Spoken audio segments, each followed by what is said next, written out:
봉독하겠습니다. 시작. 이는 여호와의 말씀이니라. 너희는 올라가서 무라다임의 땅을 치며 그곳의 주민을 쳐서 진멸하되 내가 너희에게 명령한 대로 다 하라. 그 땅에 싸움의 소리와 큰 파멸이 있으리라. 온 세계의 망치가 어찌 그리 꺾여 부서졌는고, 바벨론이 어찌 그리 나라들 가운데 황무지가 되었는고. 바벨론아, 내가 너를 잡으려고 올무를 놓았더니 내가 깨닫지 못하여 걸렸고, 내가 여호와와 싸웠으므로 발각되어 잡혔도다. 여호와께서 그의 병기창을 열고 분노의 무기를 꺼내문 주 만군의 여호와께서 갈대아 사람의 땅에 행할 일이 있음이라. 먼 곳에 있는 너희는 와서 그를 치고 그의 곡간을 열고 그것을 곡식더미처럼 쌓아 올려라. 그를 진멸하고 남기지 말라. 그의 황소를 다 죽이라. 그를 도살하려 내려 보내라. 그들에게 화 있도다. 그들의 날 그 벌받는 때가 이르렀음이로다. 바벨론 땅에서 도피한 자의 소리여, 시온에서 우리 하나님 여호와의 보복하시는 것, 그의 성전에 보복하시는 것을 선포하는 소리로다. 활 쏘는 자를 바벨론에 소집하라. 활을 당기는 자여, 그 사면으로 진을 쳐서 피하는 자가 없게 하라. 그가 일한 대로 갚고 그가 행한 대로 그에게 갚으라. 그가 이스라엘의 거룩한 자 여호와를 향하여 교만하였음이라. 그러므로 그날의 장정들이 그 거리에 엎드려지겠고 군사들이 멸절되리라. 여호와의 말씀이니라. 주 만군의 여호와의 말씀이니라. 교만한 자여 보라, 내가 너를 대적하나니 너희 날 곧 내가 너를 벌할 때가 이르렀음이라. 교만한 자가 걸려 넘어지겠고 그를 일으킬 자가 없을 것이며 내가 그의 성읍들에 불을 지르리니 그의 주위에 있는 것을 다 삼키리라. 아멘. 오늘은 예레미야서 50장 말씀을 가지고 성전의 보복이라고 하는 제목으로 묵상 나눔하도록 하겠습니다. 오늘 본문은 두 부분으로 나눠서 생각해 보는데, 먼저 21절로 23절 말씀입니다. 22절을 보면 온 세계의 망치가 어찌 그리 꺾여 부서졌는고, 그렇게 되어 있습니다. 하나님은 메대와 바사 연합군에게 바벨론의 무라다임의 땅을 치고 북곳의 주민을 쳐서 진멸하라, 이렇게 명령하십니다. 무라다임은 이중의 반역이라고 하는 뜻이고 북곳은 처벌이라고 하는 뜻인데요. 이것은 하나님께서 바벨론의 반역으로 인해서 전쟁과 파괴로 그들을 심판하실 것을 보여주는 것입니다. 하나님은 세상을 쳐부수던 쇠망치 같던 바벨론이 어쩌다 이렇게 깨지고 부서지고 세계 만민을 놀라게 할 만큼 비참하게 되었는지 의아해 하십니다. 자, 본문이 우리에게 주는 교훈이 있는데, 심판의 대상이 되지 않도록 주의하라는 것입니다. 바벨론은 하나님께서 불순종한 유다와 주변 국가들을 심판하시기 위해 세우신 쇠망치였습니다. 그들은 쇠망치같이 유다와 주변 나라들을 다 때려 부셨는데요. 문제는 그들이 선을 넘었다는 것입니다. 그들은 잔인했고 악을 행하고, 그래서 오히려 그들이 심판했던 나라들보다 더 큰 악을 저지르게 됩니다. 그들은 하나님의 정당한 심판의 그러한 수행자가 아니라 교만함으로 온 세계를 쳐서 부수는 파괴자에 불과했어요. 그래서 그들 역시 하나님의 심판이 되어 깨어지고 말 것이었습니다. 성경에는 바벨론처럼 하나님의 심판의 도구로 쓰임받다가 도리어 심판의 대상이 된 사람들이 정말 많이 있습니다. 대표적인 예로 열왕기상 15장에 바하사를 들 수 있는데, 여로보암의 아들 나답이 왕이 된 지 2년 만에 바하사가 반란을 일으켜 나답을 죽이고 대신하여 왕위에 오르게 됩니다. 그런데 바하사는 이때 여로보암에게 속한 모든 사람들을 다 죽입니다. 이유가 있었는데요. 여로보암이 범죄하고 또 이스라엘에게 범죄하게 한 죄로 인해서 그가 여호와 하나님을 노엽게 해서 하나님의 심판 도구로 그를 사용하셨기 때문입니다. 여로보암 가문을 진멸하고 왕위에 오른 이 바하사는 북왕조의 두 번째 왕조를 세웁니다. 그런데 안타깝게도 이 바하사는 자신이 진멸했던 여로보암 가문과 똑같은 전철을 밟게 됩니다. 똑같이 여로보암의 길로 행하여 이스라엘로 하여금 죄를 짓게 했고 하나님을 노엽게 한 것입니다. 그러자 하나님은 과거 선지자 아이야를 통해서 여로보암에게 재앙을 선포하신 것처럼 이번에는 예후를 통해서 바하사에게 재앙을 선포했습니다. 내가 내 집을 쓸어버려 여로보암의 집같이 되게 하겠다는 건데요. 바하사가 죽고 그의 아들 엘라가 왕이 된 지 2년 만에 국내 대신의 집에서 잔치를 벌이던 엘라를 최측근이었던 시므리가 쳐 죽이고 왕이 됩니다. 이 시므리는 바하사가 여로보암의 집을 진멸했던 것처럼 단 한 사람도 남기지 않고 바하사의 온 집안 사람들을 죽입니다. 바하사 역시 하나님의 무서운 심판을 받게 된 것입니다. 말씀을 묵상하면서 큰 두려움을 느끼는데요. 한때 하나님의 도구로 사용되었다가 얼마든지 하나님의 심판의 대상이 될 수도 있기 때문입니다. 특히 목회자들의 경우에는 더욱 그럴 가능성이 높습니다. 이럴 바에는 차라리 하나님께 부름받지 않는 편이, 또 하나님께 쓰임받지 않은 편이 더 나을 것입니다. 죄를 책망하고 심판하는 것보다 더 어려운 일은 죄짓지 않는 것이라는 사실을 우리가 가슴에 새기고 심판이 되지 않도록 늘 깨어 기도하는 저와 여러분들 되시기를 주님의 이름으로 축원합니다. 두 번째 24절로 32절 말씀인데 31절을 봅니다. 내가 너를 대적하나니 내가 너를 벌할 때가 이르렀음이라 그랬습니다.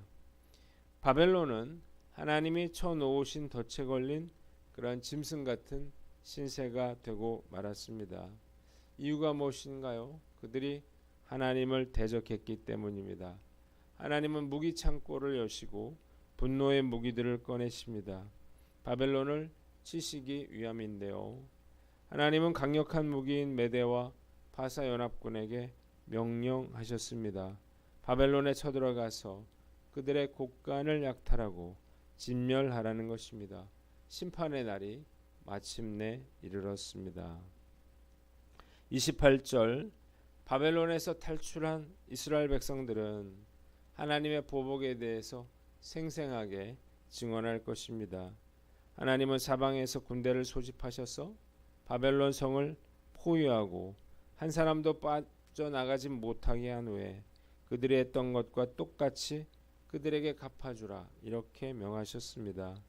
그날에는 바벨론의 젊은이들이 광장에서 죽고 군인들은 전멸될 것이며 비틀거리다 쓰러져도 아무도 일으켜줄 사람이 없을 것입니다.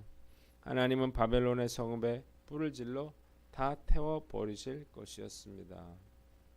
본문이 우리에게 주는 교훈이 있는데요. 첫째로 하나님 앞에서 살라는 것입니다. 24절 하나님은 바벨론에게 내가 여호와와 싸웠으므로 발각되어 잡혔도다 이렇게 말씀하셨는데 언제 바벨론이 하나님과 싸우고 하나님을 대적했나요? 그들이 교만해서 자신들이 하나님의 도구라고 하는 사실을 깨닫지 못하고 스스로 신을 자처하고 방자하게 행하였기 때문입니다. 하나님은 사방에서 군대를 소집하셔서 그들의 오만한 행위를 그대로 갚아주라 이렇게 명령하셨고 이 명령은 그대로 성취되었습니다. 교만과 불순종은 하나님을 대적하는 것이라는 사실을 깨달으시기를 바랍니다. 하나님은 교만을 미워하시는 분이에요. 예레미야서 16장 17절에 내 눈이 그들의 행위를 살펴보므로 그들이 내 얼굴 앞에서 숨기지 못하며 그들의 죄악이 내 목전에서 숨기지 못하리라 이렇게 말씀하셨습니다. 하나님은 우리의 마음속 깊은 곳까지 감찰하시는 분이라는 사실을 아시기를 바랍니다. 그래서 우리가 교만해지지 않도록 또 불순종하지 않도록 철저하게 우리 자신을 돌아봐야 하는 것입니다.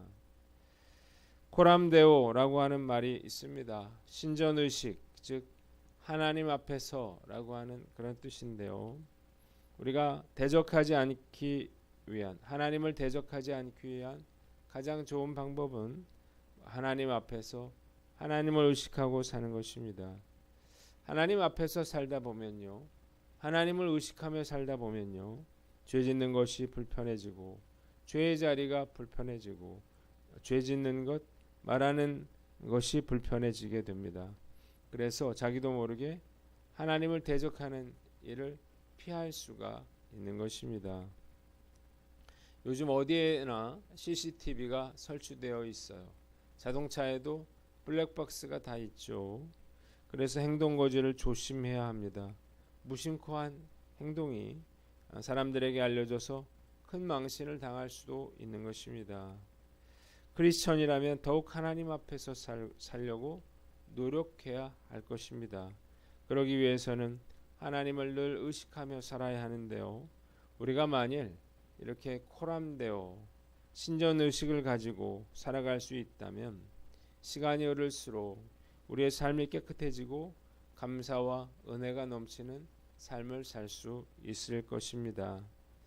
하나님께 함께 해달라고 또 도와달라고만 부르짖을 것이 아니라 먼저 하나님께서 우리와 함께 하실 만한 그런 마음의 자리로 만들어 가야 하는 것입니다. 그래서 역시 말씀 묵상의 시간이 중요한 거죠. 하나님을 의식할 수 있는 가장 좋은 방법 중에 하나이기 때문입니다. 오늘 난 어떤가 살펴보고 오늘 하루도 우리가 하나님 앞에서 살아감으로 하나님을 대적하는 그러한 어리석은 자가 되지 않도록 늘 깨어있는 저와 여러분들 되시기를 주님의 이름으로 축원합니다. 두 번째는 불의한 현실에 낙심하지 말아라는 것입니다. 30절에 보니까 하나님은 바벨론의 악을 즉각 징벌하지 않으시고 징벌의 때를 기다리셨습니다. 그리고 때가 되자 하나님은 그들을 심판하셨습니다. 악을 저지르는 자들에게 아무런 심판도 징계도 임하지 않는다고 해서 불평하거나 원망하지 말아야 합니다.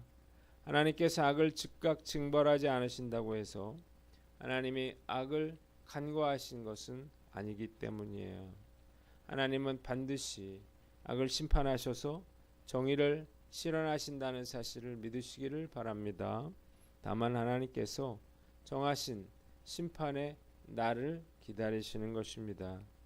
그래서 우리가 악인의 형통을 부러워하거나 불평할 이유가 없는 거예요. 아직 다 끝나지 않았고 눈에 보이는 것이 전부도 아니기 때문입니다. 하나님 없는 형통, 하나님을 떠난 자들의 번영은 경계와 두려움의 대상이지 부러움의 대상이 아닌 것입니다. 결국 그 행위에 대해서 보응을 받게 될 것이기 때문입니다.